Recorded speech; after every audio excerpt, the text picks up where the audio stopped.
আসসালামু আলাইকুম রহমতুল্লাহি ওয়া বারাকাতুহু আলহামদুলিল্লাহ ওয়া সালাতু ওয়াসসালামু আলা মান লা নাবিয়্যা ওয়া আউযু বিল্লাহি মিনাশ শাইতানির রাজিম বিসমিল্লাহির রহমানির রহিম বাবু রিয়াই ওয়াস সুমআ।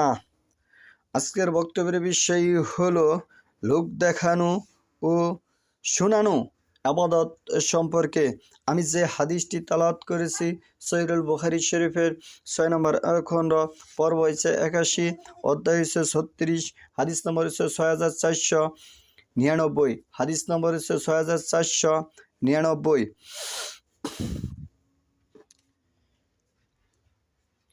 আন সালমা কালা সামিতু জুনদাবান ইয়াকুলু কালান নবী সাল্লাল্লাহু আলাইহি ওয়াসাল্লাম ওয়ালাম আসমা আহাদান ইয়াকুলু কালান নবী সাল্লাল্লাহু আলাইহি ওয়াসাল্লাম গায়রুহু ফাদানাউতু মিনহু ফাসামিতুহু ইয়াকুলু কালান নবী সাল্লাল্লাহু আলাইহি ওয়াসাল্লাম মান সাম্মা আল্লাহু বিহি ওয়ামান ইউরাইল্লাহু বিহি। সালমা রহমতুল্লাহ হতে বর্ণিত, তিনি বলেন, আমি জুনদুফকে বলতে শুনেছি, নবী সাল্লাল্লাহু আলাইহি ওয়াসাল্লাম বললেন, তিনি ছাড়া আমি অন্য কাউকে নবী সাল্লাল্লাহু আলাইহি ওয়াসাল্লাম বলেন এমন বলতে শুনিনি। আমি তার নিকট গেলাম এবং তাকে বলতে শুনলাম, নবী সাল্লাল্লাহু আলাইহি ওয়াসাল্লাম বলেছেন, যে ব্যক্তি লোক শোনানোর ইবাদত করে, আল্লাহ এর বিনিময়ে তার লোক শোনানোর উদ্দেশ্য প্রকাশ করে দিবেন।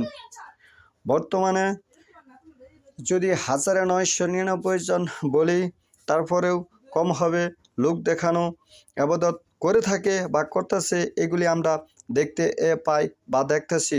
বর্তমান বিশ্বের মাঝে মুসলমান বিভিন্ন জায়গায় নিপীড়নে হচ্ছে বা ইহুদি খ্রিস্টানরা তাদের উপর নির্যাতন করছে।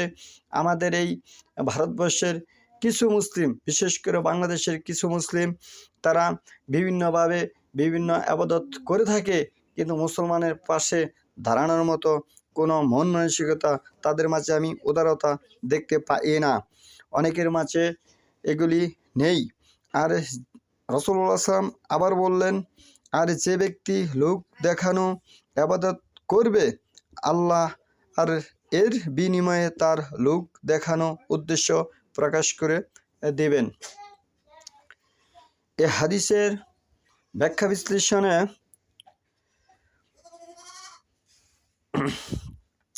যে উট বোঝা বইতে পারে না, সেটা নিজেই একটা বোঝা। উট